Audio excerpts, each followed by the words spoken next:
केजरीवाल सरकार और आम आदमी पार्टी के आरोपों से आहत दिल्ली के एलजी विनय सक्सेना ने साफ कर दिया है कि वो ऐसे आरोपों से झुकने वाले नहीं है।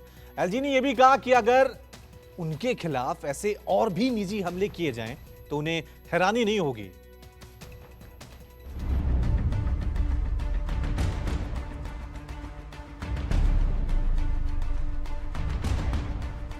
आम आदमी पार्टी की तरफ से खुद पे लगाए जा रहे घोटालों के आरोपों से आहत दिल्ली के एलजी विनय सक्सेना ने दिल्ली के मुख्यमंत्री अरविंद केजरीवाल पर पलटवार किया है। विनय सक्सेना ने सार्वजनिक रूप से अपने ऑफिशियल सोशल मीडिया हैंडल के जरिए खुद पर लगे आरोपों का भी विस्तार से जवाब दिया। ट्विटर पर जारी बयान में एलजी विनय सक्सेना ने लिखा, संविधान का पालन करते हुए और दिल्ली के लोगों के प्रति अपने कर्तव्यों का निर्वाह करते हुए मैंने कुछ मुद्दों पर आपत्ति जताई।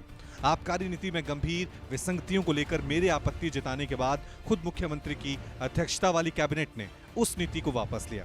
दिल्ली के सरकारी स्कूलों में कक्षाओं के निर्माण में अनियमितताओं से जुड़ी सीवीसी की जांच रिपोर्ट पर कार्रवाई करने में 28 साल की असाधारण देरी पर भी मैंने जवाब मांगा।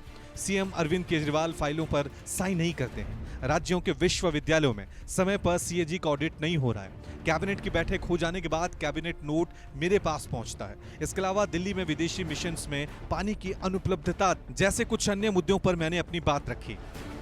कथित शराब और शिक्षा घोटाले को लेकर बीजेपी और आम आदमी पार्टी के बीच हुई जुबानी जंग के बीच केजरीवाल सरकार ने एलजी विनय सक्सेना को भी निशाना बनाया, जिससे एलजी को चोट पहुंची और उन्होंने केजरीवाल को लेकर निराशा का इजहार किया।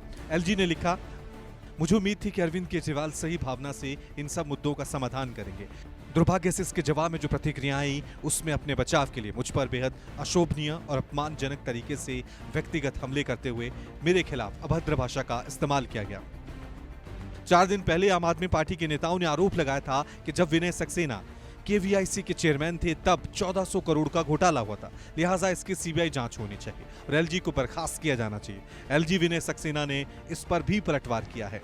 उन्होंने लिखा, एक जनप्रतिनिधि होने के नाते मुख्यमंत्री को खादी भवन के 2 कर्मचारियों द्वारा बदले गए 17 लाख रुपए को 1400 करोड़ रुपए में बदलने की अपनी कला के बारे में बताना चाहिए। जैसा कि आम आदमी पार्टी दावा कर रही है, मैंने सुशासन, भ्रष्टाचार के प्रति जीरो टॉलरेंस और दिल्ली के लोगों को बेहतर सेवाएं देने का आह्वान किया था, लेकिन दुर्भाग्य से माननीय मुख्यमंत्री अरविंद केजरीवाल जी ने हताशा में मुद्दे को भटकाने की रणनीति और झूठे आरोपों का सहारा लिया है।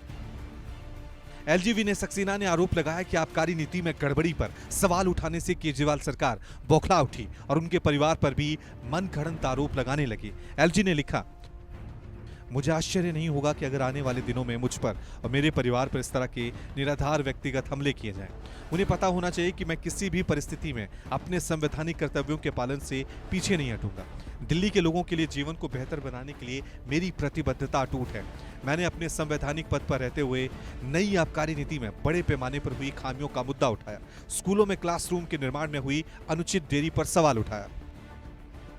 दिल्ली के एलजी विनय सक्सेना ने केजरीवाल सरकार को दो टूक कह दिया है कि आम आदमी पार्टी और उसके नेता उन पर चाहें जितने भी आरोप लगाएं, निजी हमले भी करें, लेकिन वो किसी के दबाव में नहीं आएंगे। झुकने का तो सवाल पैदा ही नहीं होता। Bureau report, news 24।